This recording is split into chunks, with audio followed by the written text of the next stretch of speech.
Pembahasan pertama yaitu terkait dengan budaya positif. Nah, ini nanti menjadi perhatian kita bersama. Yang pertama adalah dasar pemikiran yang kami gunakan ataupun yang kita gunakan yaitu filosofi pemikiran Ki Hajar Dewantara, di mana tujuan pendidikan adalah menuntut segala kodrat yang ada pada anak agar anak dapat mencapai keselamatan dan kebahagiaan yang setinggi-tingginya baik sebagai manusia maupun sebagai masyarakat. Kemudian guru itu ibarat petani. Ini filosofi dari Ki Hajar Dewantara, di mana murid ibarat benih. Petani hanya menuntun dan merawat saja. Kemudian merawat tumbuhnya benih meskipun di lahan yang kering kerontang, namun peran petani menentukan kualitas hasil pertaniannya. Ini tugas kita sebagai guru, diibaratkan sebagai petani oleh Ki Hajar Dewantara, bukan CGP. Jadi kita berangkatnya dari filosofi pemikiran Ki Hajar Dewantara. Next, dasar pemikiran yang berikutnya yaitu pendidikan menghamba pada murid. Kami terkejut dengan kalimat ini. Kita seolah-olah menyembah murid. Ketika memang nggak paham di awal, tapi sempat protes dengan instruktur. Nah, terus setelah dijelaskan, artinya adalah pembelajaran itu yang berorientasi kepada murid atau berpusat kepada murid. Segala sesuatunya kita lakukan di pembelajaran kita tujuannya adalah untuk perkembangan murid. Budi pekerti adalah keseimbangan antara pikiran, perasaan, dan kemauan, serta gerak melakukannya sehingga dihasilkan keseimbangan pada nilai-nilai kemanusiaan. Ini filosofinya. Kemudian yang seperti pernah kita dengar trilogi pendidikan yang disampaikan oleh Ki Hajar Dewantara yaitu Ingarso, Sungkolodo, Imadio Mangunkarso, dan Keduri Handayani. Ini sama-sama sudah lama kita dengar dan mungkin ini tetap kita laksanakan dalam keseharian kita sekarang. Baik, Bapak Ibu yang kami muliakan, dasar pemikiran yang berikutnya itu adalah nilai dan peran guru di abad 21, yaitu berdasarkan filosofi dan pemikiran Ki Hajar Dewantara. Kita sebagai guru diharapkan untuk dituntut untuk memiliki nilai dan peran. Kita sebagai guru di dalam menuntut murid dan menerapkan pembelajaran yang berpusat pada murid. Nilai kita sebagai guru di abad 21 ini setidaknya ada 5, yaitu yang pertama berpihak pada murid, kemudian mandiri, yaitu belajar, mengeksplorasi diri, menggali lagi potensi yang ada pada diri kita, karena memang guru adalah suatu pembelajar yang tiada akhir ya. Kemudian kolaboratif, inovatif, dan reflektif. Ini nilai seorang guru. Kemudian peran kita menjadi pemimpin pembelajar, menjadi coach bagi guru lain, mendorong kolaborasi, mewujudkan kepentingan murid, dan menggerakkan komunitas aktif. Ini tugas ataupun peran kita di abad 21. Dari dasar pemikiran ini, maka yang akan kami imbaskan pada hari ini adalah bagaimana kita bisa melakukan budaya positif di sekolah. Paling tidak ada 6 yang menjadi topik pembahasan di budaya positif. Mohon maaf Bapak Ibu, kehadiran saya di sini bukan ingin mengajari kita, karena sejatinya kita saling belajar. Ketika Bapak Ibu ada masukan yang positif dan konstruktif, itu akan kita sikapi bersama. Jadi saya hanya mengimbaskan terkait dengan nanti bagaimana prosesnya, kita setuju atau tidak, itu kita sepakati bersama. Karena budaya positif ini bukan parsial, tapi kita bersama, kita kolaboratif. Nanti kita sepakati bagian-bagian mana yang akan kita terapkan. Yang pertama adalah disiplin positif dan nilai-nilai kebajikan universal.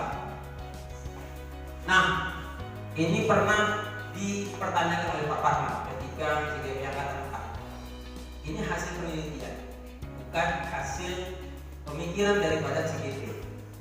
Jadi seperti yang disampaikan oleh teori kontrol oleh Dr. William Glasser, ternyata tadinya kami juga terkejut ini. Kita menganggap selama ini bahwasanya guru mengontrol murid itu hal yang memang dilakukan. Ternyata ini dianggap oleh William Glasser itu ilusi. Kan dia terkejut, ilusi itu kan sesuatu yang khayalan. Ternyata dianggap tidak relevan. Ternyata penjelasannya adalah pada dasarnya kita tidak dapat memaksa murid untuk berbuat sesuatu jikalau murid tersebut memilih untuk tidak melakukannya. Ketika dia memang berani tidak mau melakukannya, kita tidak bisa memaksa. Ini dasar tadi yang disampaikan oleh Dr. William Glasser. Walaupun tampaknya guru sedang mengontrol perilaku murid, hal demikian terjadi karena murid sedang mengizinkan dirinya dikontrol. Jadi ketika kita bisa mengontrol murid, karena dia memang membuka diri untuk bisa dikontrol, karena dia memang mau untuk kita kendalikan. Ini pemahaman dari Dr. William. Saat itu bentuk kontrol guru menjadi kebutuhan dasar yang dipilih murid tersebut. Teori kontrol menyatakan bahwa semua perilaku memiliki tujuan, bahkan terhadap perilaku yang tidak disukai. Artinya, yang kita kontrol ke murid pun itu akan dianggap memiliki tujuan, karena dia bersedia pada yang dikontrol. Walaupun pada dasarnya ketika hak asasi manusianya ketika dibahas, kita tidak tahu apakah dia bersedia atau tidak, tapi karena peran kita sebagai guru mau tidak mau dia menerima kita. Ini ilusi yang disampaikan oleh Dr. William Glasser. Kemudian ilusi bahwa semua penguatan positif efektif dan bermanfaat. Penguatan positif atau bujukan adalah bentuk-bentuk kontrol. Segala usaha untuk mempengaruhi murid agar mengulangi suatu perilaku tertentu adalah suatu usaha untuk mengontrol murid tersebut. Dalam jangka waktu tertentu, kemungkinan murid tersebut akan menyadarinya dan mencoba untuk menolak bujukan kita, atau bisa jadi murid tersebut menjadi tergantung pada pendapat sang guru untuk berusaha. Artinya keterikatan murid itu menjadi atau ketergantungan dia. Artinya dia tidak memiliki nilai kemandirian pada dirinya. Jadi ini yang disampaikan oleh Dr. William Glasser. Yang berikutnya adalah bahwa kritik dapat membuat orang merasa bersalah dan menguatkan karakter. Saya selama ini berpikiran ini adalah saya mengkritik siswa, mengkritik murid, itu yang efektif adalah. Ternyata Dr. William Glasser hasil penelitiannya ini meluruskan beberapa konsepsi. Beliau mengatakan menggunakan kritik dalam rasa bersalah untuk mengontrol murid menuju pada identitas gagal. Artinya ketika kita mengkritik murid, ketika ada yang salah dari murid, kita mengarahkan murid kepada identitas pribadinya gagal. Dia merasa gagal dalam pribadinya. Ini menurut Dr. William Glasser.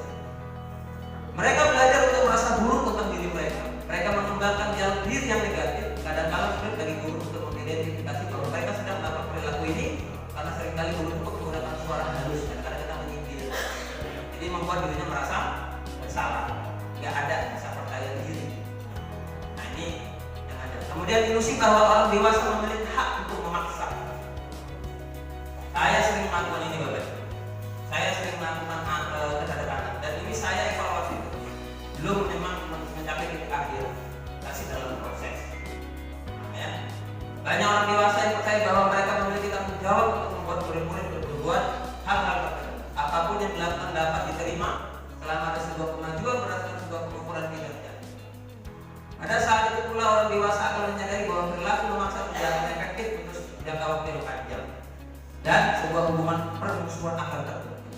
Ketika kita memaksa dia untuk melakukan sesuatu hal dengan keterpaksaan dia melakukan, tapi tidak ada kebebasan dalam dirinya.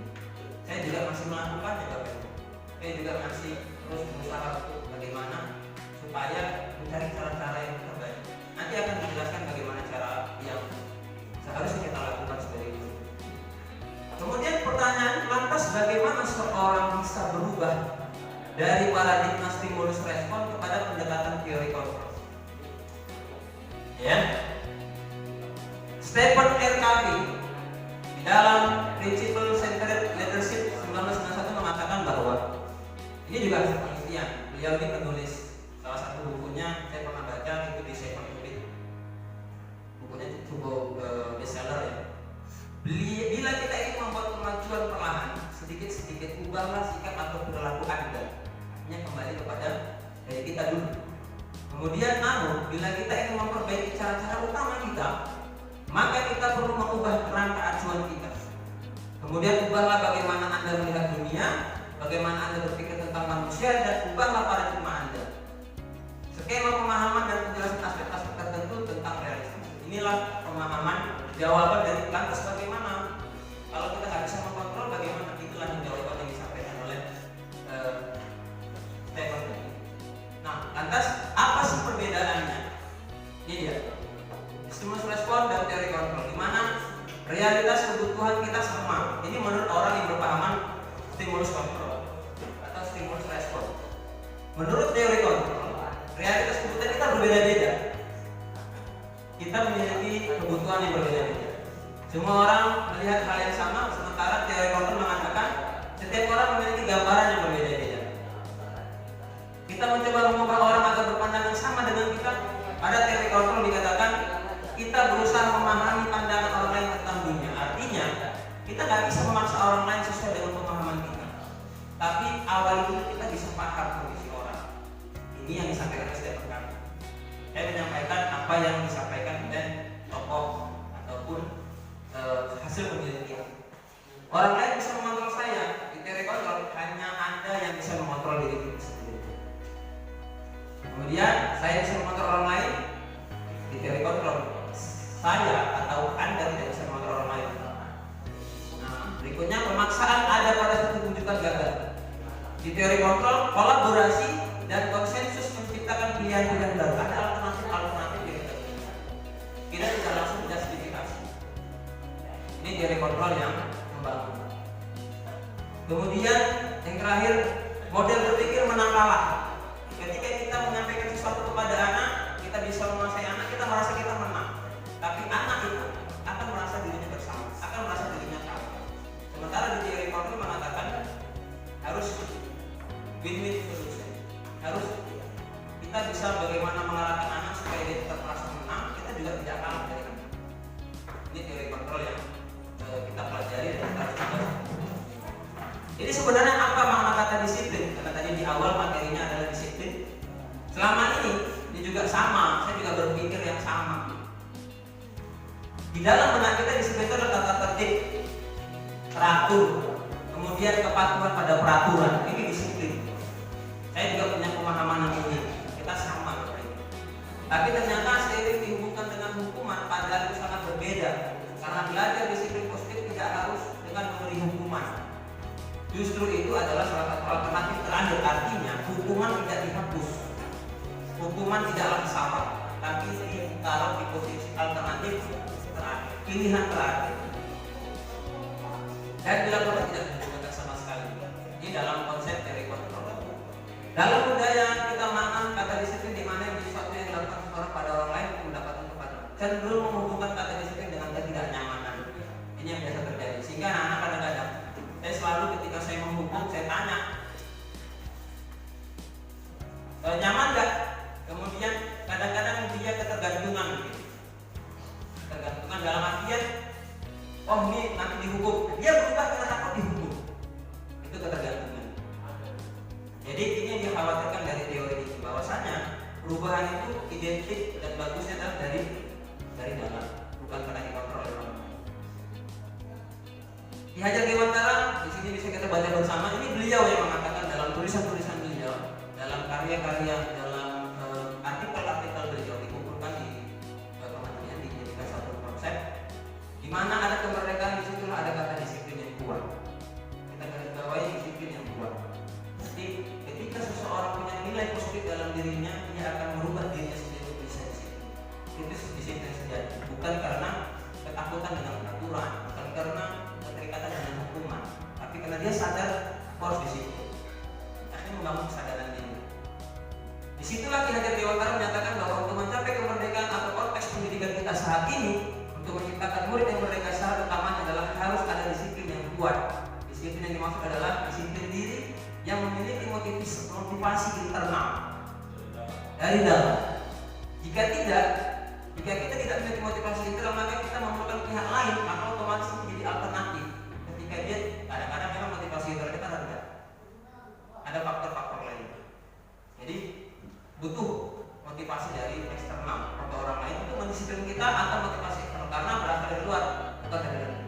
sebagai pendidik, ini kata kunci yang dikunci kaidah dengan cara. Tujuan kita adalah menciptakan anak-anak memiliki disiplin diri sehingga mereka bisa berperilaku dengan mengacu pada nilai kebajikan universal dan memiliki motivasi inklusif, bukan eksklusif. Artinya motivasi dari kelas.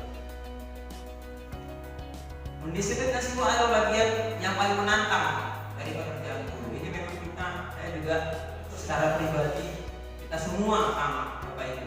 Apa yang Bapak Ibu rasakan, saya juga merasakan karena kita sama-sama guru. Kita punya tanggung jawab yang sama pada pendisiplinan anak. Bahkan diri kita sendiri juga. Kalau saja siswa bisa disiplin, pasti mereka akan bisa belajar. Artinya ketika mereka mau mendisiplinkan diri, mereka akan belajar bagaimana manajemen waktu, manajemen diri, kemudian belajar terutama di kelas. Ketika mereka bisa disiplin dalam pelajaran. Nilai-nilai kebajikan di sini kami tampilkan cuma 2. Jadi sebetulnya banyak institusi ataupun lembaga yang menyatakan nilai-nilai kebajikan itu seperti apa. Kita ambil 2 saja. Yang pertama adalah profil pelajar Pancasila yang sedang digadang-gadang menjadi jargon di penelitian di negara kita hari ini, di kurikulum kita yang terbaru. Kemudian ada Primarius program, ini bagian dari lembaga atau institusi yang menangani bagian dari kepribadian gitu ya. Mereka membuat nilai kebajikan seperti ini. Profil pelajar Pancasila: beriman, berakhlak mulia, bermandiri, bernalar kritis, berkebinekaan global, berproyek kreatif. Ini yang harus kita kembangkan di kelas-kelas kita. Sementara dari lembaga lain, toleransi, rasa hormat, integritas, mandiri, menghargai, antusias, empati, dan lain sebagainya. Ini nilai kebajikan yang harus ditanamkan kepada anak-anak. Nah, yang berikutnya terkait dengan budaya positif, yaitu teori motivasi, hukuman, dan penghargaan dan restitusi. 3 motivasi perilaku manusia menurut Diane Gasser dalam bukunya Restructuring Full Discipline. Setidaknya ada 3 jenis manusia. Yang pertama, untuk menghindari ketidaknyamanan, ini respon terhadap hukumannya. 3 jenis perilaku manusia terhadap hukuman. Untuk menghindari ketidaknyamanan atau hukuman, ini yang pertama. Yang kedua, untuk mendapatkan imbalan. Dia disiplin karena mendapatkan imbalan. Yang pertama tadi, dia disiplin karena takut dihukum. Dan yang ketiga, untuk menjadi orang yang mereka inginkan dan menghargai diri sendiri dengan nilai-nilai yang mereka percaya. Inilah 3 perilaku manusia terhadap kedisiplinan tadi yang awal. Nah, tujuan dari disiplin positif adalah menanamkan motivasi yang ketiga ini pada murid kita, yaitu untuk menjadi orang yang mereka inginkan dan menghargai diri sendiri dengan nilai-nilai yang mereka percaya. Kita tidak menanamkan nilai-nilainya saja. Ketika mereka yakin dengan nilai-nilai itu, kita berharap mereka yang berjalan sebaliknya. Dan ini saya pikir-pikir setelah kami bahas di kegiatan CDP, ternyata memang ini cukup memudahkan ketika memang kita bisa menanamkan nilai positif ini. Karena kita nggak perlu mengontrol lagi, nggak perlu pastikan ini sekolah tiap hari seperti apa, enggak. Nah, awalnya saya berpikir bahwasanya hukuman dan konsekuensi itu sama. Ketika anak melakukan kesalahan terlambat, misalnya, ini saya mohon maaf Bapak Ibu kalau mau untuk menyindir. Saya juga pernah melakukan. Ketika terlambat saya suruh push up. Ini saya lakukan. Ternyata saya pikir itu tadinya hukuman sama dengan konsekuensi. Konsekuensi karena dia terlambat adalah push up. Ternyata hukuman itu bukan konsekuensi. Jadi apa sebenarnya hukuman? Apa sebenarnya konsekuensi? Nah, yang berikutnya adalah hukuman. Konsekuensi adalah tindakan penegakan peraturan atau keyakinan kelas kita selama ini, itulah ya. Tindakan terhadap suatu pelanggaran pada umumnya berbentuk hukuman atau konsekuensi. Ini yang biasanya berlaku. Kalau nggak hukuman, konsekuensi. Restitusi adalah proses menciptakan kondisi bagi murid untuk memperbaiki kesalahan mereka sehingga mereka bisa kembali pada kelompok mereka. Restitusi yang merupakan proses kolaboratif mengajukan murid untuk mencari solusi untuk masalah mereka. Jadi kita cari solusinya, bukan kita yang mencari, Bapak Ibu. Anaknya yang mencari sendiri solusi dari permasalahan yang ada. Kita arahkan. Ini restitusi. Nah, maka restitusi itu bukan menebus kesalahan, namun untuk belajar dari kesalahan. Jadi budaya positif itu nanti arahnya restitusi, bukan hukuman atau konsekuensi. Nah, ini perbedaan antara hukuman, konsekuensi dan restitusi. Dimana kalau hukuman sesuatu yang menyakitkan harus terjadi. Misal ketika anak terlambat hadir, kita suruh push up, mungkin bagi dia sesekali tidak ada masalah, tapi kalau lama-lama mungkin fisiknya akan terasa capek, ini akan menyakitkan sekali. Ini bagi teori ini yang menyatakan. Kemudian konsekuensi sesuatu harus terjadi. Yang dibolehkan hukuman itu adalah konsekuensi netral. Contoh, ketika anak terlambat di pelajaran olahraga, anak disuruh push up atau anak disuruh keliling lapangan bola, itu masih konsekuensi, Pak. Karena apa? Dia masih relevan dengan kesalahannya. Tapi kalau hukuman, bedanya adalah ketika dia melakukan kesalahan, dia dihukum tapi tidak sesuai dengan apa yang menjadi kesalahan. Seperti tadi, dia terlambat tapi di push up di mata pelajaran saya, itu salah. Bukan salah, saya katakan tidak salah. Ini nggak ada yang salah sih, tapi dia ada tidak ada yang salah. Tapi itu hukuman. Itu masuk kategori hukuman. Yang tidak hukuman adalah misal dia terlambat di mata pelajaran saya suruh hafal nama komponen bahan bakar. Di depan baru masuk, itu konsekuensi. Nah, itu masih relevan dengan situasi yang terjadi. Nah, ini dia institusi saya tidak dapat secara apa, tapi kita bisa baca ada murid anak akan tersakiti jadi hukuman, konsekuensi murid anak akan dibuat tidak nyaman, minimal dia tidak nyaman, kemudian dari institusi dia akan mendapat penguatan, dia akan mendapatkan dia. Ini yang diharapkan dari kita. Ini masih lanjutannya. Minimal ada dua ya, di identitas sukses itu ada dua, minimal konsekuensi dan restitusi. Sementara di hukuman ini cenderung arahnya identitasnya gagal. Minimal dia merasa bersalah terhadap dirinya sendiri. Contoh terlambat malam, paling terlambat udah nggak apa-apa, paling dihukum di push up, paling dicubit, paling disuruh ngetik sampah misalnya. Itu yang terjadi. Padahal yang kita butuhkan, yang kita harus tanamkan ke anak-anak, keyakinan bagaimana supaya dia jangan terlambat. Itu sebenarnya. Ini ya, saya setuju dengan Pak Asmani. Ini payah, benar. Ini menjadi tugas kita bersama. Makanya kolaboratif, nggak bisa parsial. Tadi saya katakan hukuman tidak dihapuskan. Hukuman tidak berarti salah. Tidak selamanya hukuman salah, tetapi hukuman menjadi alternatif terakhir setelah kita melakukan restitusi terlebih dahulu. Nah, artinya di hukuman cenderung arahnya negatif, sedangkan konsekuensi itu netral. Tapi tetap masih belum bisa mengarahkan kepada yang positif restitusi. Yaitu dimulai paksaan kalau dia di hukuman, kemudian netral di konsekuensi yang stimulus respon, dan di restitusi itu teori kontrol. Kemudian mencoba mengontrol anak dengan penguatan negatif, misalnya membayar lepas kesalahan dengan hukuman. Kalau dia di konsekuensi mencoba mengontrol anak dengan penguatan positif, tapi di restitusi anak paham, jadi dari dia, bukan dari kita yang mengontrol. Dia mengontrol dirinya sendiri. Ini restitusi. Hukuman bersifat tidak terencana atau tiba-tiba. Saya sering melakukan ini, Bapak Ibu. Apalagi sebelum masa-masa CGP. Maka sampai hari ini pun saya masih terkadang melakukan itu, karena memang situasinya berbeda. Saya pernah tanyakan ke instruktur kami pada saat itu. Saya bilang, Bu, sekolah kita itu dinamis, nggak bisa pasti sifatnya dinamis. Faktornya kalau nggak dari guru pasti dari muridnya. Kenapa kita bisa menghukum? Karena ada sebab. Dia memang melawan, kalau memang nggak bisa ditolerir, kita mau nggak mau menghukum. Saya tanya, terus bagaimana Bu? Apa yang harus kita lakukan? Kita lakukan adalah bagaimana supaya tetap posisi netral, jangan sampai kita menghukum. Itu sampai di. Tapi bahasanya Bapak Ibu yang tahu kondisi itu bahasanya. Jadi kembali ke kita lagi. Nah, hukuman yang diberikan bisa berupa fisik maupun psikis. Murid bisa disakiti atau satu perbuatan atau dengan kata-kata. Ini kalau hukuman bersifat satu arah dari pihak guru yang memberikan, dan murid akan menerima hukuman saja melalui satu kesepakatan atau pengarahan atau pihak guru baik sebelum atau sesudah. Ini hukuman. Sedangkan konsekuensi sudah terencana atau sudah disepakati, sudah dibahas, disetujui oleh murid, artinya membuat kesepakatan kelas.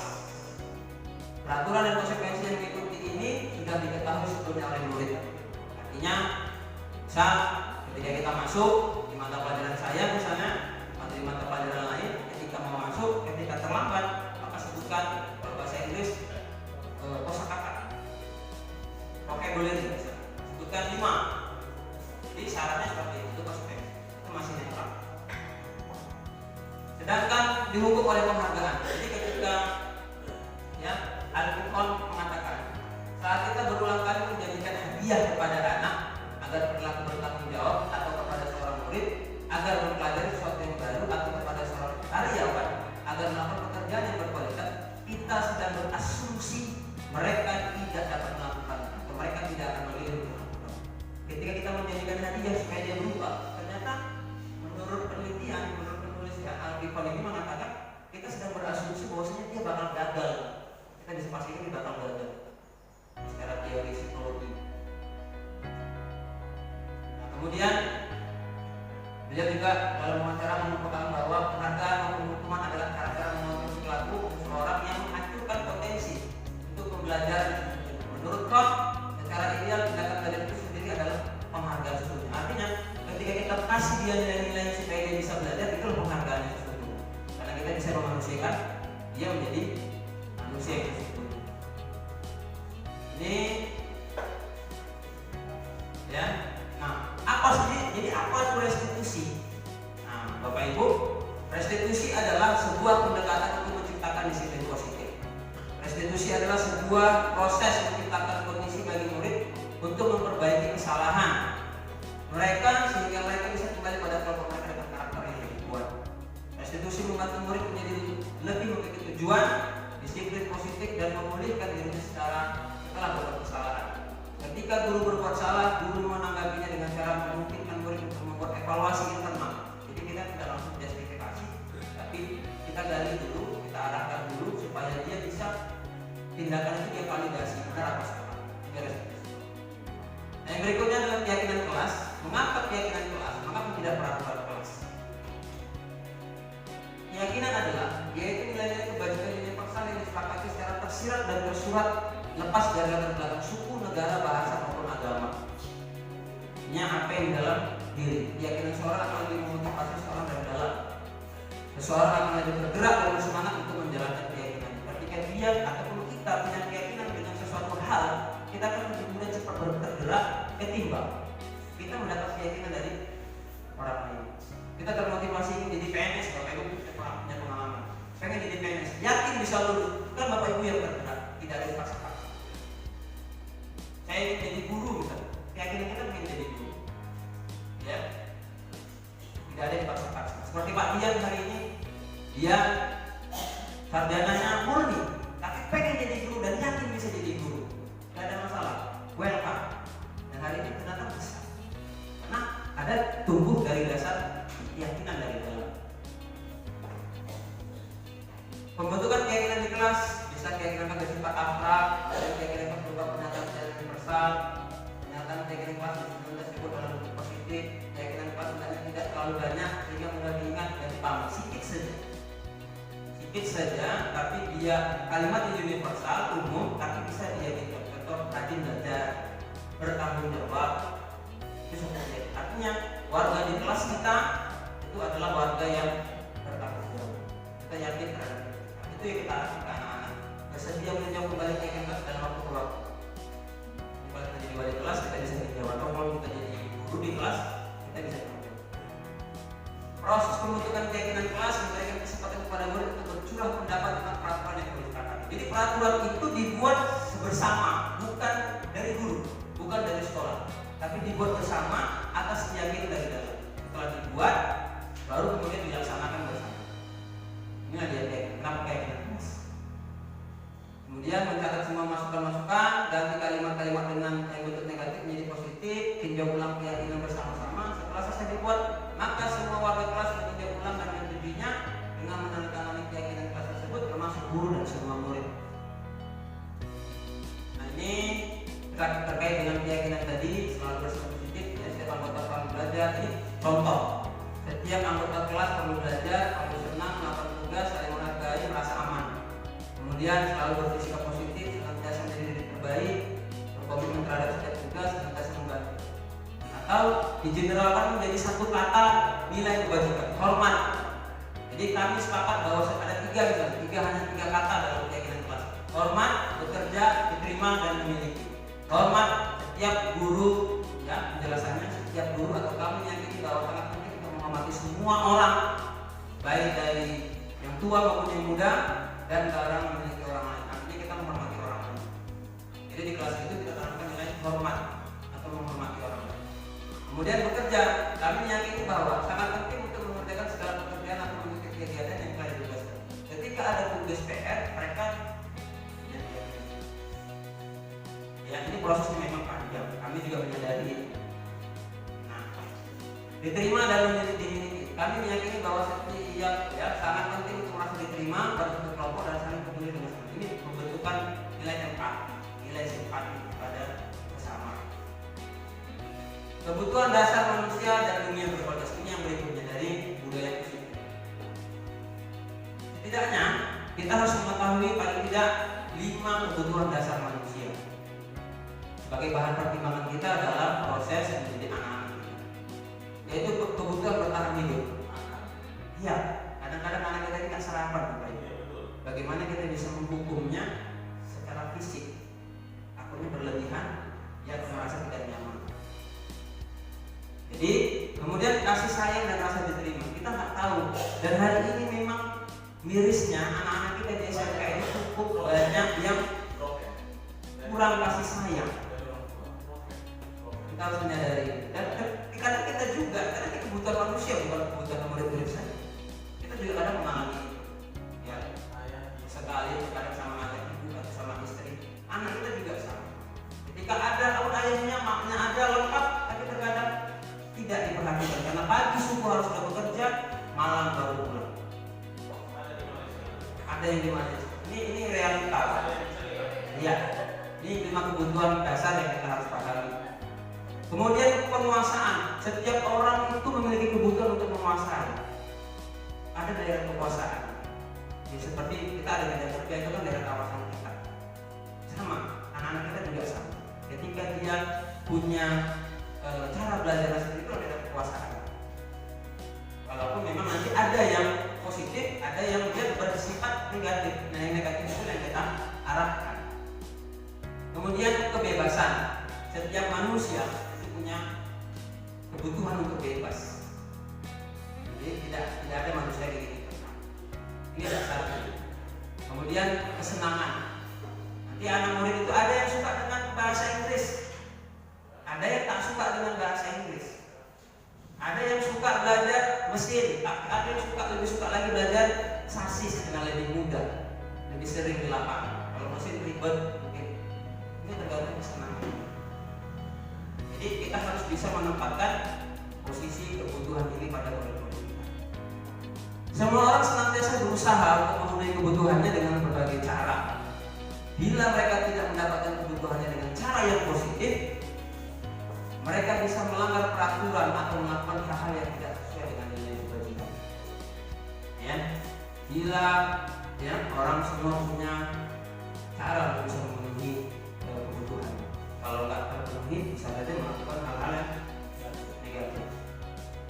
Nah, dunia berkualitas Anda adalah tempat khusus dalam pikiran Anda. Di dunia ini, barang yang paling berkualitas adalah pikiran kita, Bapak Ibu. Semua berasal dari pikiran. Selama pikiran kita bisa berpikir positif, itulah dunia kita. Sampai ada istilah pernah saya baca, kita adalah apa yang kita pikirkan. Ketika kita berpikir kita bisa sukses, mungkin bisa. Bahkan pasti bisa selama kita mengusahakan. Ketika kita mulai berpikir ini gagal, kemungkinan kita sudah membentuk kegagalan. Tempat Anda menyimpan gambaran itu di kepala, merepresentasi dari semua yang Anda inginkan. Gila ya, bisa berisi orang-orang, hal-hal apa saja yang terbaik dalam hidup kita, merasa bahagia terpenuhi kebutuhan dasar kita. William Glasser menyebutnya seperti semacam album foto. Di kepala kita penuh dengan memori. Di kepala kita penuh dengan ingatan. Jadi ketika kita bisa mengarahkan mungkin nama, mungkin gambar, peristiwa dan segala macam. Ketika kita bisa mengarahkannya ke arah yang positif, ini menjadi dunia yang berkualitas bagi kita. Orang, tempat, benda, nilai, kepercayaan yang penting bagi Anda akan termasuk di sana. Ini di kepala kita. Jika Anda bisa hidup di dunia berkualitas Anda, hidup Anda akan sempurna buat Anda. Ini William Glasser mengatakan. Tapi sayangnya Anda tidak bisa tinggal di sana. Kita nggak bisa tinggal di dunia kita yang ada di kepala ini. Kita tinggal di dunia nyata. Ini imajinasi kan? Ini di dunia pikiran, dunia alam, dunia pikiran. Jadi termasuk murid kita mempunyai gambaran dunia berkualitas mereka. Mereka punya gambaran terhadap diri mereka, mau jadi apa, mau jadi tentara, mau jadi mekanik, ada yang belajar di TBSN tapi mau jadi PCKA, ada yang pengen jadi tentara. Itu dunianya, itu pikirannya. Tentu sebagai guru kita ingin mereka memasukkan hal-hal bermakna dan yang kebajikan yang hakiki ke dalam dunia berkualitas mereka. Bila guru dapat membangun interaksi yang memberdayakan dan memerdekakan murid, maka murid akan melakukan dirinya sendiri sebagai individu. Murid akan meletakkan dirinya sendiri sebagai individu positif dalam dunia berkualitas mereka karena mereka menghargai nilai kebajikan. Jadi ketika mereka punya pikiran positif, mereka yakin dengan mereka pengen jadi tentara, kita kasih jalan untuk cara bagaimana menjadi seorang tentara, apa yang harus mereka lakukan, kita tanamkan keyakinannya, ini juga akan menjadi keyakinan mereka. Nah, yang berikutnya adalah posisi kontrol. Ini posisi peran kita. Kalau tadi 1 sampai 4 itu siswa targetnya. Ini posisi kontrol adalah kita sebagai guru, walaupun kita nanti melakukan sesuatu hal di kelas berpusat kepada murid, tapi ada paling tidak 5 posisi kontrol yang pernah kita jalani. Saya juga pernah menjalani kelima-limanya. Ya, yang pertama itu sebagai penghukum, kedua pembuat merasa bersalah, ketiga itu teman, pemantau dan lain-lain. Nah, jadi sebenarnya dari kelima posisi kontrol ini apa sebenarnya yang terjadi gitu ya? Apa sebenarnya yang masuk ke dalam 5 posisi kontrol? Ini ada sedikit video, kita bisa simak bersama penjelasan terkait dengan 5 posisi kontrol.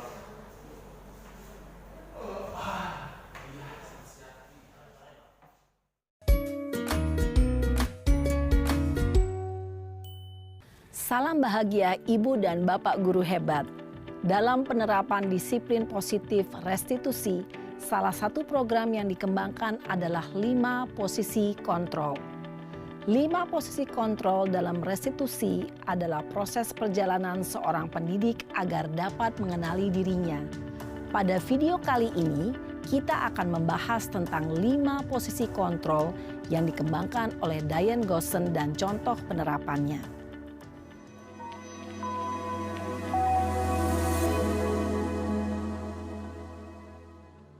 5 posisi kontrol itu adalah 1. Posisi penghukum. 2. Posisi pembuat merasa bersalah. 3. Posisi teman. 4. Posisi pemantau atau monitor. Dan 5. Posisi manajer. Untuk lebih memahami kelima posisi tersebut, mari kita saksikan kasus Naren yang terlambat hadir 20 menit di sekolah dan melihat bagaimana kelima posisi kontrol dalam menghadapi masalah tersebut.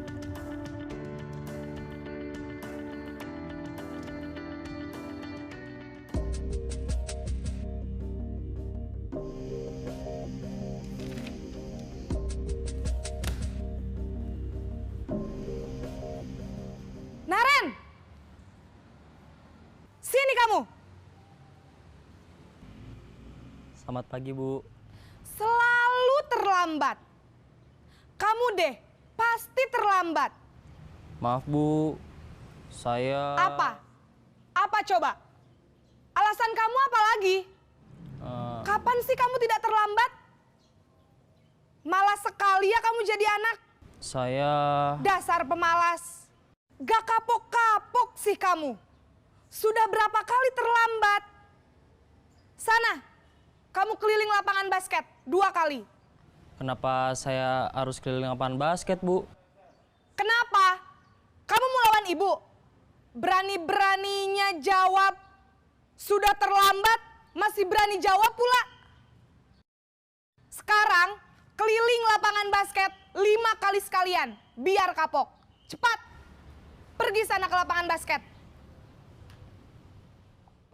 Posisi penghukum biasanya berbicara dengan nada tinggi, menghardik, menunjuk-nunjuk, menyakiti, dan menyindir. Hukuman bisa berupa fisik maupun psikis. Ibu dan bapak guru hebat. Dampak yang terjadi pada murid ketika guru berada pada posisi penghukum adalah murid cenderung akan memberontak, bahkan menyimpan dendam.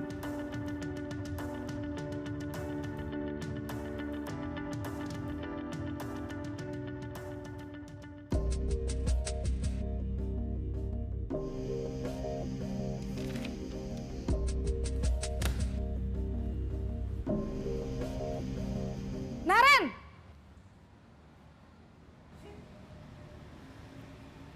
Selamat pagi, Bu. Naren. Kamu kenapa terlambat lagi, Nak? Ya Tuhan, Naren. Kamu senang ya bikin ibu susah ya? Kalau kamu terlambat lagi, nanti ibu yang ditegur bapak kepala sekolah, Nak. Disangka ibu tidak bisa membina kamu. Duh, gimana ini? Maaf, Bu. Duh, Gusti Naren. Kamu suka ya kalau ibu ditegur bapak kepala sekolah? Terus, sekarang ibu harus tulis apa ini di buku absen? Ini kamu sudah sering terlambat loh. Ibu harus apa coba? Maaf, Bu. Maaf sekali. Ya sudah, lain kali jangan bikin ibu susah lagi ya, Nak ya. Ibu tidak akan kuat lagi kalau kamu begini terus. Bisa jantungan kalau ibu ditegur bapak kepala sekolah. Sana cepat ke kelas. Maaf ya, Bu. Maaf sekali. Posisi pembuat rasa bersalah berbicara dengan nada tenang, cenderung lembut. Namun kata-kata yang diutarakan membuat murid merasa menjadi orang yang gagal. Memandang buruk dirinya sendiri, merasa tidak berharga, dan tidak sanggup membahagiakan orang lain. Ketika guru mengambil posisi pembuat rasa bersalah, murid akan menganggap dirinya yang bersalah dan ia akan menyimpan emosi negatif tersebut di dalam dirinya.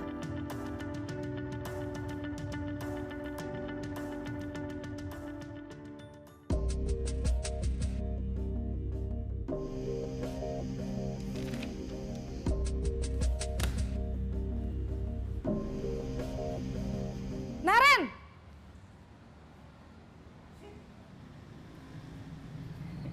Selamat pagi, Bu. Wah, sudah jam berapa ini, Nak? Terlambat lagi ya, sayang. Iya, Bu. Habis ibu saya lupa bangunkan saya, Bu. Kamu malah menyalahkan ibu kamu. Kamu bukannya anak yang larinya paling kenceng. Kok terlambat sih? Iya, Bu. Saya memang terlambat bangun tadi. Jadi, biarpun saya lari kencang, tetap gak kekejar, Bu. Ya sudah sana, nanti lain kali larinya lebih kenceng lagi ya. Biar gak terlambat lagi. Bikin seneng ibu, demi ibu. Bisa kan? Bisa lah, Bu. Ya sudah sana masuk kelas. Ibu beresin urusan absen kamu. Kamu ini ada-ada saja. Dalam posisi teman, guru berbicara dengan nada suara ramah, akrab, cenderung bersenda gurau untuk menjaga suasana tetap santai. Murid akan merasa senang, aman, dan akrab dengan guru. Identitas yang tercipta adalah identitas sukses atau berhasil. Namun, perlu diingat, karena ini masih dorongan eksternal, maka ada faktor ketergantungan dari murid kepada orang tertentu. Di sini guru absennya, sehingga di lain waktu murid bisa berperilaku baik, namun hanya kepada orang-orang tertentu saja.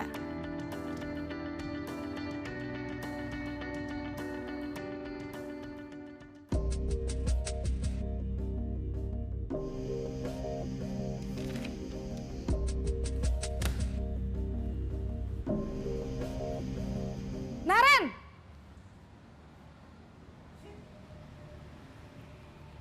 Selamat pagi, Bu. Naren, apa peraturan sekolah kita tentang jam berapa kita harus masuk sekolah, Nak? Kita harus di sekolah jam 7, Bu.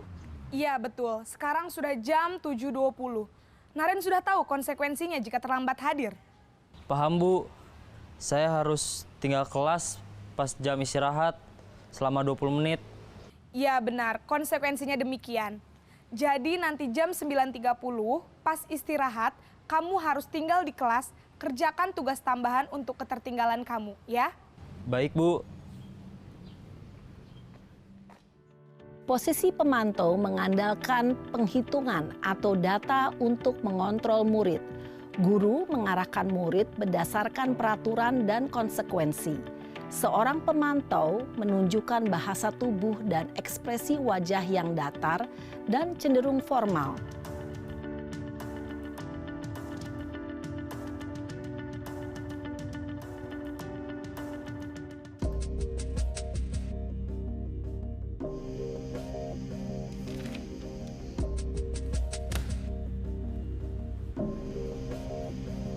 Naren!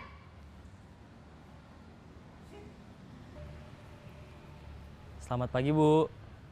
Selamat pagi, Naren. Maaf Bu, saya terlambat. Iya, sekolah masuknya jam 7, sekarang sudah jam 7.20. Jadi sekarang bagaimana ini, Naren? Maaf Bu, saya lupa setel alarm saya semalam. Baiklah, menurut kamu, keyakinan sekolah yang mana yang perlu kamu tingkatkan? Menghargai diri sendiri dan orang lain mungkin ya Bu. Setuju. Jadi, apakah Naren meyakini prinsip saling menghormati tersebut? Iya Bu, saya meyakininya. Apakah Naren bersedia memperbaiki masalah keterlambatan ini? Bersedia Bu. Bagaimana kamu akan perbaiki masalah keterlambatan ini? Saya akan coba untuk tidak lupa menyetel alarm saya Bu. Baik, kalau Naren lupa menyetel alarm di rumah, ada orang yang kira-kira bisa bantu mengingatkan tidak? Ada Bu, kakak saya, Kak Ema. Ada lagi selain Kak Ema? Selain Kak Ema, ada ibu saya. Baik, jadi yang mengingatkan Naren adalah Kak Ema dan ibu kamu ya? Kira-kira akan mulai setel alarm kapan nih, Naren? Setelah pulang sekolah, akan segera saya lakukan. Baik, jadi Naren akan setel alarm untuk bangun besok pagi dan akan diingatkan oleh kakak dan ibunda Naren ya. Ada lagi yang mungkin perlu dilakukan, Naren? Agar tidak terlambat bangun lagi. Tidak ada Bu. Baik, Naren. Terima kasih untuk kerjasama kamu. Sekarang kamu perlu kembali ke kelas untuk belajar. Baik Bu, terima kasih. Posisi manajer adalah posisi kontrol yang disarankan untuk membimbing murid memiliki sikap disiplin yang positif, yaitu murid yang mandiri, bertanggung jawab, dan dapat memecahkan masalah. Tujuan dari posisi ini adalah agar murid dapat berefleksi atas tindakannya. Guru akan dengan tulus memberikan pertanyaan-pertanyaan bermakna, sehingga membuat murid dapat belajar dari kesalahannya dan mencari sebuah solusi untuk menyelesaikannya. Ibu dan bapak guru hebat, setelah mengamati adegan kelima posisi kontrol tadi, kira-kira posisi mana yang paling ideal? Posisi mana yang dapat menunjang motivasi intrinsik murid? Ya, tentu posisi manajer. Posisi ini memang posisi ideal yang ingin dituju setiap pendidik. Pada posisi inilah, guru dapat menerapkan disiplin positif yang berpihak pada murid, yang memerdekakan murid. Perjalanan seorang pendidik tentunya tidak mudah untuk sampai pada posisi seorang manajer. Namun, tujuan kita pasti, yaitu menciptakan murid-murid yang mandiri, merdeka, dan bertanggung jawab. Semoga penggambaran 5 posisi kontrol yang telah diperlihatkan ini dapat menjadi ajang refleksi bagi kita semua, agar dapat terus mengasah dan menerapkan disiplin positif yang memerdekakan murid. Mari terus berlatih dan bersemangat. Selamat menerapkan. Salam dan bahagia, Ibu dan Bapak Guru hebat.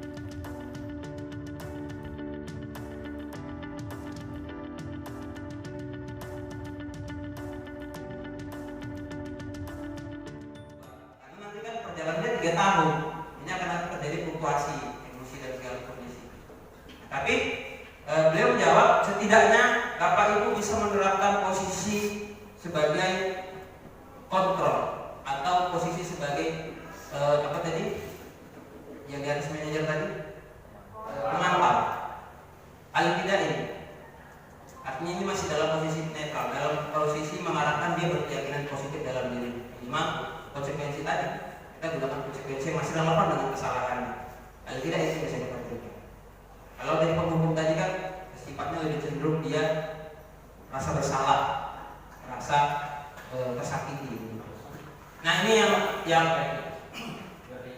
apa namanya terkait dengan 5 posisi kontrol. Jadi Bapak Ibu, saya juga masih belajar. Kita sama-sama belajar Bapak Ibu. Siswa kita tidaklah semudah ini kita bisa terapkan. Tapi paling tidak ketika kita perlahan-lahan, maka saya katakan tadi hukuman tidak dihilangkan. Hukuman bukanlah sesuatu yang 100% salah, tapi dia bisa digunakan sebagai alternatif terakhir ketika memang sudah kita tumbuhkan keyakinan, sudah kita proses, tapi tidak ada keyakinan yang tumbuh. Maka kita perlu lakukan tindakan-tindakan seperti yang ada di gambar tadi. Kemudian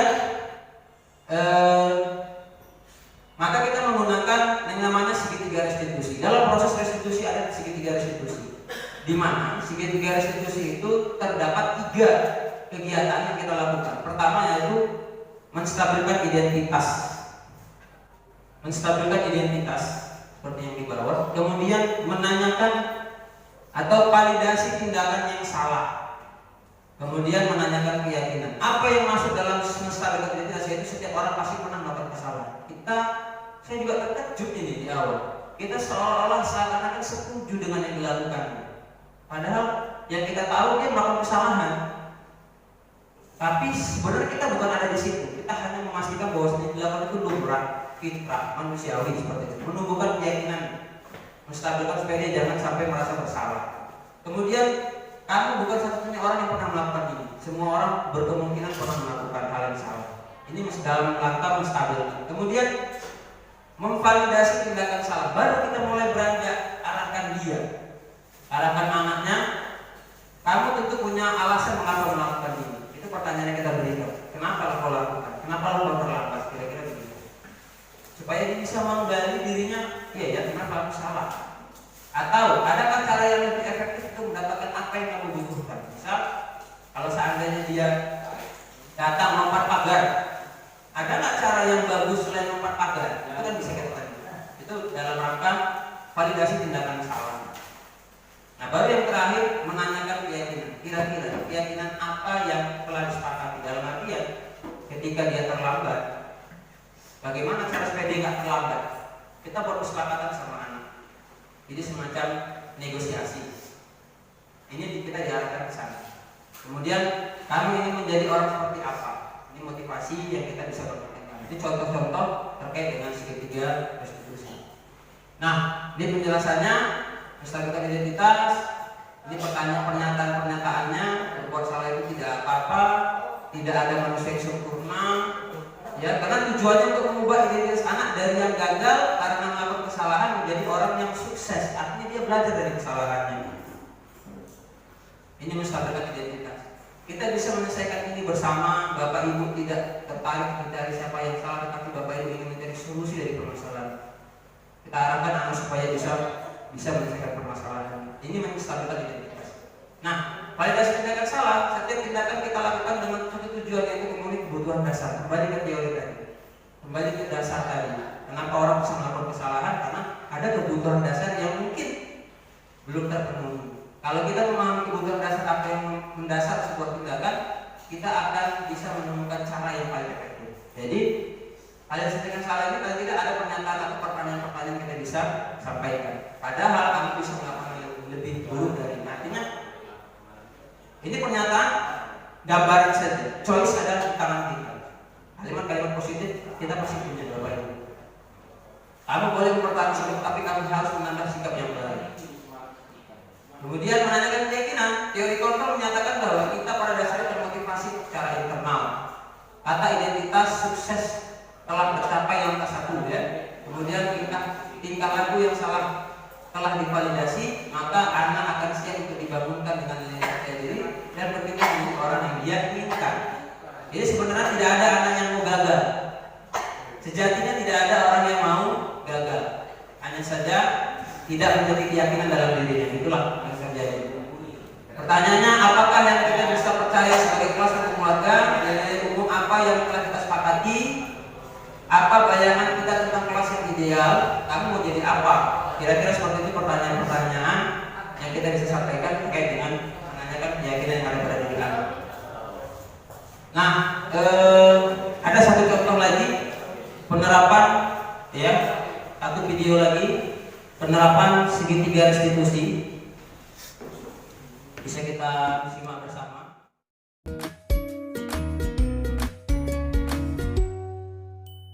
Salam dan bahagia Ibu dan Bapak guru hebat.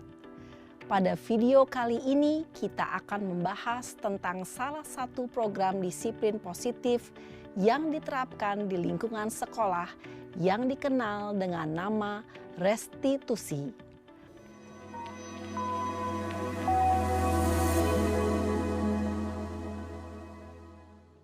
Restitusi dikembangkan oleh pakar pendidikan Diane Gosson, berlandaskan pada teori kontrol Dr. William Glasser. Segitiga restitusi adalah suatu proses dialog yang dijalankan oleh guru atau orang tua agar dapat menghasilkan murid yang mandiri dan bertanggung jawab. Pada saat guru di posisi manajer, aspek yang dikembangkan pada murid adalah motivasi intrinsik, sehingga penanaman nilai-nilai kebajikan dapat tumbuh dan berkembang menjadi suatu kebiasaan positif yang akhirnya membentuk karakter murid. Proses dialog ini terdiri dari 3 langkah yang digambarkan pada ketiga sisi pada segitiga restitusi. Sisi pertama adalah menstabilkan identitas. Sisi yang kedua adalah validasi tindakan yang salah. Dan sisi yang ketiga adalah menanyakan keyakinan. Ibu dan Bapak guru, berikut ini akan ditunjukkan bagaimana seorang guru berada dalam posisi manajer menggunakan penerapan segitiga restitusi.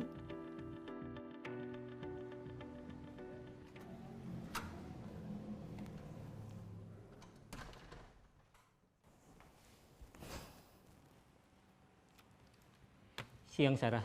Siang, Pak. Sudah lama nggak ketemu Sarah. Kenapa hari ini ada di sini? Kesel, Pak. Kesel banget. Masa aku dikatain tukang fitnah, Pak? Ya aku marah lah. Aku balik ngatain Eka di depan kelas. Kesel banget. Oh, begitu. Ya pasti kamu marah dan kesal. Bapak juga akan marah apabila ada yang menuduh Bapak seperti itu. Kemudian, pada saat itu, kamu mau melakukan apa? Ya saya langsung ngatain Eka lah, Pak. Kesel banget. Saya bentak-bentak dia depan teman-teman lain. Oh, begitu. Pasti kamu melakukan seperti itu karena suatu alasan tertentu, bukan? Iyalah, masa saya diam saja, Pak? Ya saya bela diri lah. Masa saya dituduh tukang fitnah? Ya wajarlah. Mempertahankan harga diri itu sesuatu yang penting buat kamu. Untung kamu tidak bertindak lebih gegabah lagi. Hanya membentak-bentak. Iya, Pak. Untung saya masih bersabar dan hanya membentak saja. Sudah gemes padahal, saya pasti bela diri lah. Ya pasti ya, tapi kamu memilih untuk tetap bertahan dan bersabar.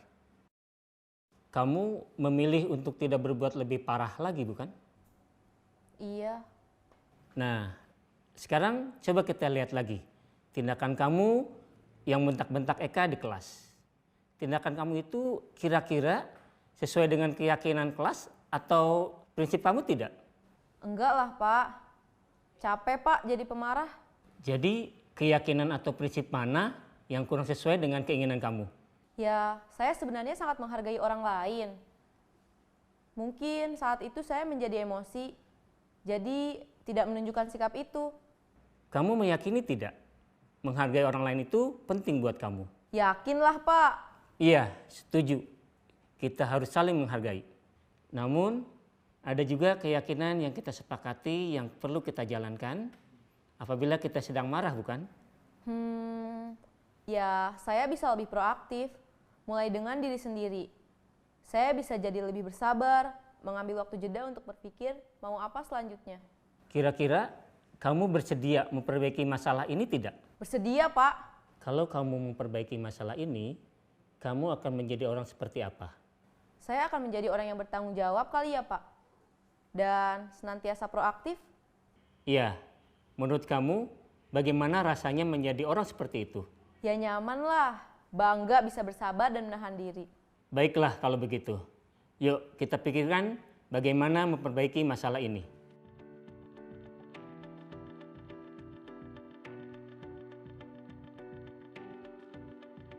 Ibu dan Bapak guru hebat, baru saja kita menyaksikan contoh bagaimana seorang guru berada dalam posisi manajer menggunakan penerapan segitiga restitusi.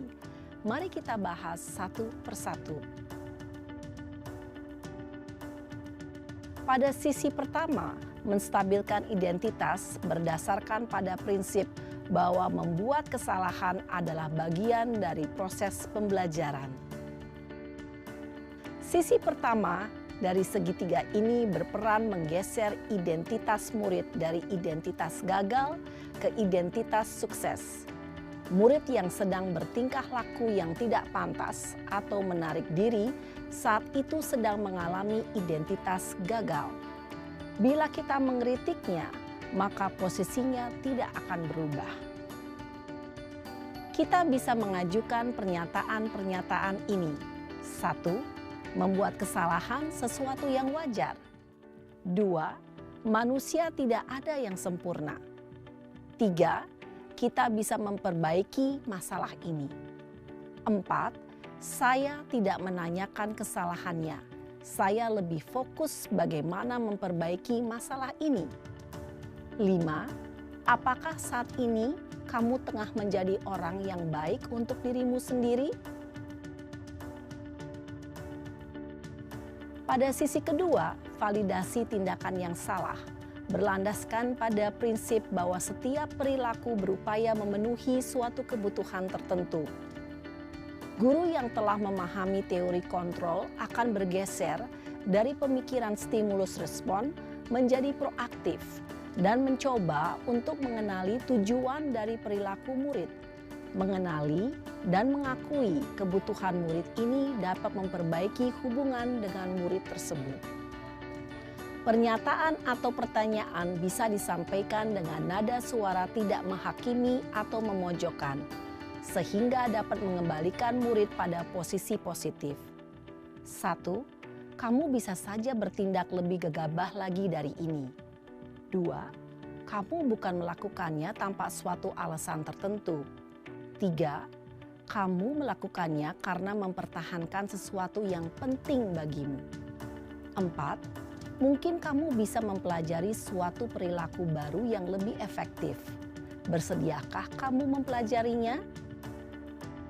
Selanjutnya, kita akan simak sisi terakhir, yaitu menanyakan keyakinan. Teori kontrol menyatakan bahwa pada dasarnya kita termotivasi secara intrinsik.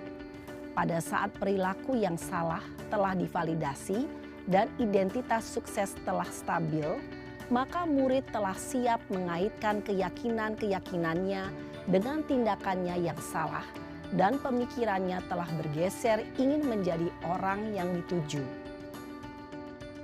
Pertanyaan-pertanyaan ini dapat mengaitkan keyakinan-keyakinan yang dianut murid. 1. Sebagai keluarga atau kelas, apa yang kita yakini? 2. Nilai-nilai apa yang telah kita sepakati? 3. Seperti apa gambaran sebuah kelas yang ideal bagi kamu? 4. Kamu ingin menjadi orang seperti apa?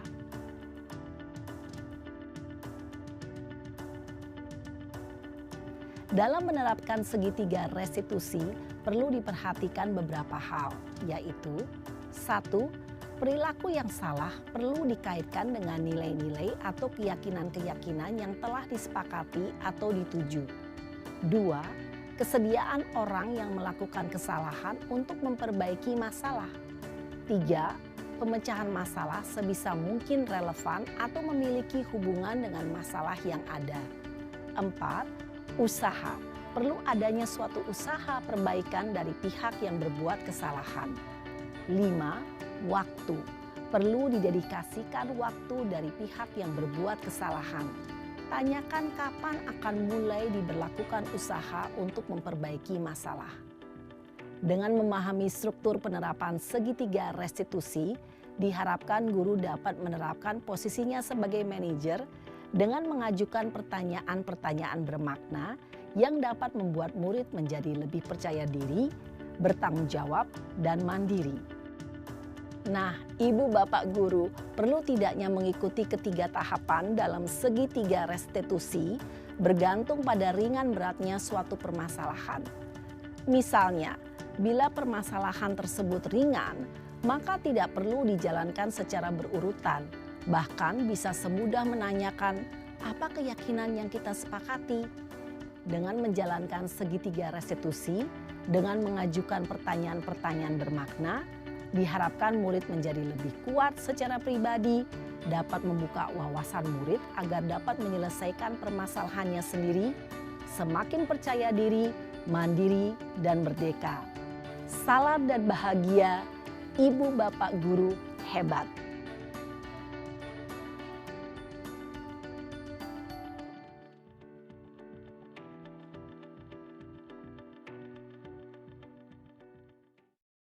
Pasti kita akan menemukan banyak faktor-faktor, banyak kendala-kendala. Kadang-kadang dari kita sendiri secara internal, kadang-kadang dari siswanya secara eksternal, ya secara internal dari siswanya. Kadang faktor lainnya, LSM dan segala macamnya. Itu juga mengganggu konsentrasi kita dalam proses memproses anak. Tapi saya yakin Bapak Ibu, apa saya katakan tadi, hukuman tidaklah dihapuskan, karena ada posisi penghukum tadi. Tetapi yang dianjurkan kita menjadi seorang manajer. Proses hukuman akan tetap bisa berjalan. Ini perlahan. Makanya dia menjadi alternatif terakhir. Ketika kita sudah menanyakan dulu keyakinannya. Tapi kalau keyakinannya kita belum tanamkan, kita langsung hukum. Ini yang diklarifikasi oleh teori ini, bahwasanya budaya positif itu kita awali dari restitusi. Mungkin itu Bapak Ibu yang bisa sampaikan. Saya sudahi. Terima kasih atas waktu dan kesempatannya. Oke, saya sudahi. Assalamualaikum warahmatullahi wabarakatuh.